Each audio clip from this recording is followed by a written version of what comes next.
খেলা দেখবার লাগা যাইতাছি খেলা। আরে ওই স্টেডিয়ামও আমরা খেলা দেখতাম যাইতেছি, কায়ুম খান আর আমি।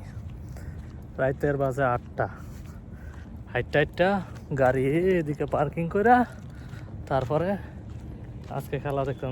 কার খেলা জানি আজকে? আরব আমিরাতের আর হইছে আলজেরিয়া। অনেক পুলিশ এনে দাঁড়ায় আছে, গার্ড দিতেছে, আমরা দেখতেছি। ওই স্টেডিয়ামে আমরা খেলা দেখতে যাবো। ওরা অনেক পুলিশ টুলিশ আছে, তারা সিকিউরিটি দিতেছে।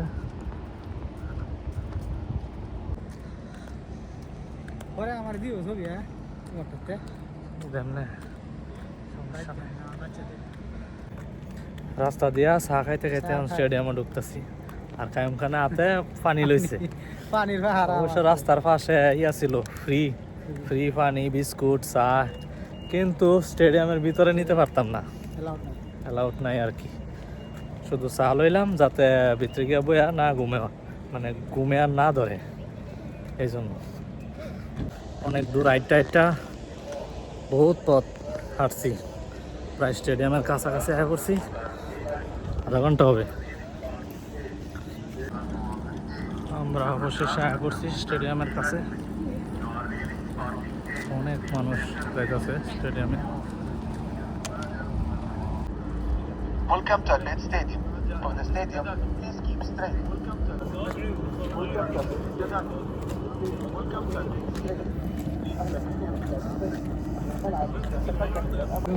আমরা অবশেষে চেকিং কাউন্টারে আইছি।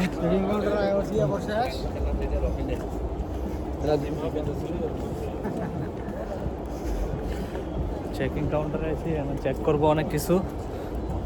তো আমরা অবশেষে ভিতরে ঢুকে গেলাম চেকিং করার পরে, বুঝছেন? এখন ভিতরে হয়ে যায়, স্টেডিয়ামের ভিতরে ঢুকবো। এখানে অনেক কি বলে, অনেক কষ্টের পরে, কোনোদিন হয় নাই এখানে, কোনোদিনই আসি নাই খেলা দেখতে। বিশ্বকাপের সময় আসতে পারি নাই, কারণ আরব কাপের মধ্যে আমরা 2টা টিকিট কাটছিলাম, ওই টিকিটের ইয়াতে আজকে খেলা দেখবো, তো সাথে তাই। অবশেষে আমরা ঢুকতেছি গেটের মধ্যে। কায়ুম খান আর আমি ঢুকতেছি, 15 নাম্বার দিয়ে এন্ট্রি হতেছি।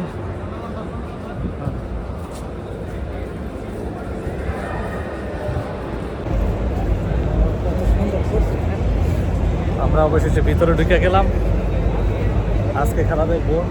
খুব আনন্দ রাখতেছে আজকে অনেক।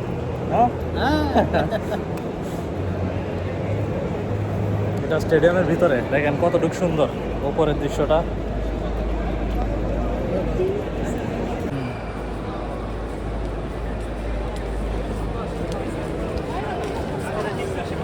এটা মনে